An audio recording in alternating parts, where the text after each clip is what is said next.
Okay, welcome back to members of 121 Community Church in Grapevine, Texas, and our ongoing study in Climacus and the Ladder of Divine Ascent. This lesson we will cover 7 steps, 16 through 22, and let's begin with block 1.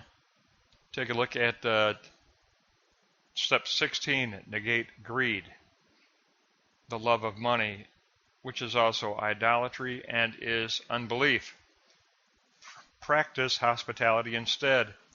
Conquer passion and attain unto pure prayer. Then negate possessiveness. Step 17. Obey the commandments, be free from care, entrust all things to God. Renounce possessiveness. Renounce egoism. Be not covetous. And have an unwavering faith. Then step 18, negate insensibility or deadness of the soul.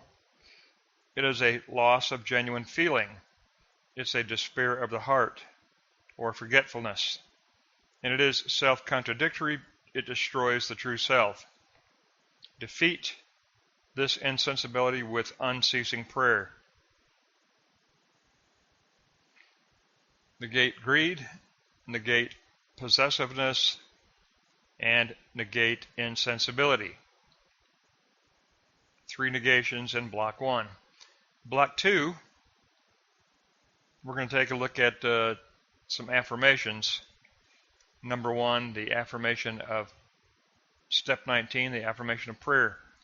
Stand before God in prayer, which leads to spiritual radiance. Pray with the congregation. And take up the prayer of the Spirit along with contemplation. Take up a practice of prayer, an actual practice of prayer. Now, step 20 is take up a spiritual vigil. Seek the immaterial light. Chant the Psalms in contrition. The spiritual vigil purifies the memory. Take up the prayer of the vigilant. Meditate on the Psalms. There's a big emphasis on the Psalms here by Climacus. Step 21. Affirm courage through assurance. Negate vainglory and unbelief. Cowardice is falling away from the faith. It's a loss of assurance. Do not trust in the self. The angels will assist us. Be dedicated to God. Be dedicated to Christ.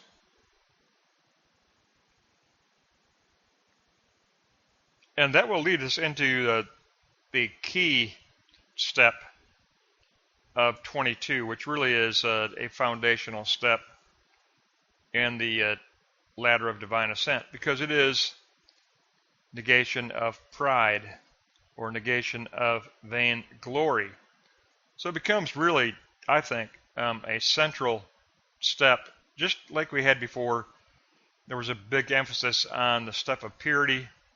This would be the other big emphasized step, the negation of vainglory or the negation of the unholy self-esteem, pride. So let's go to block 3. There are 7 examples of unholy self-esteem. Making aware of the fact that we need to negate this perverse change of character. All right, first of all, it is a change of character. It destroys virtue. It becomes a type of idolatry. Second, it is idolatry of self-worship. It seeks to please men, not God. It is vain self-display where no spiritual treasure can be gained. Third, it is a vain self-display, a false humility that seeks the praise of men. For it is a false humility, seeking the natural gifts, not the spiritual gifts, and leading a double life of being in the world and of the world. It is leading a double life, not seeking the supernatural blessings. not seeking the state of dispassion, not negating the flesh. 6, it is not living as a debtor to Christ. What good is it to gain the world and then forfeit your soul?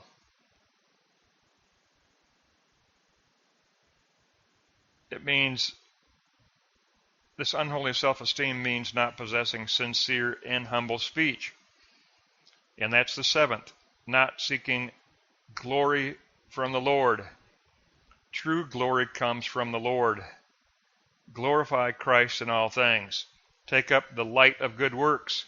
Take up solitary prayer, a Hezekiah, inner stillness of prayer.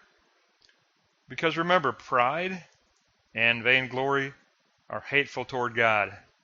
Unholy self-esteem is an arrogance and a pride that is hateful toward God. And that's the key emphasis here. This all leads up to living for one's own self-esteem. Greed, possessiveness, insensibility are all part of unholy self-esteem. So really, why do we need to negate all of block 1? Because the foundational sin is all of block 3. And how do we defeat the sin of unholy self-esteem? With the affirmations of block 2. So block 1 is based on block 3, and the answer to both is block 2, that middle moment. Affirm prayer and contemplation. Take up a meditative spiritual vigil, a prayer of the vigilant, and have courage through the assurance of the promises of Jesus Christ. So your answer is block 2, but the negation in block 1 is that which streams out of the foundational sin of pride in block 3, unholy self-esteem. It is all about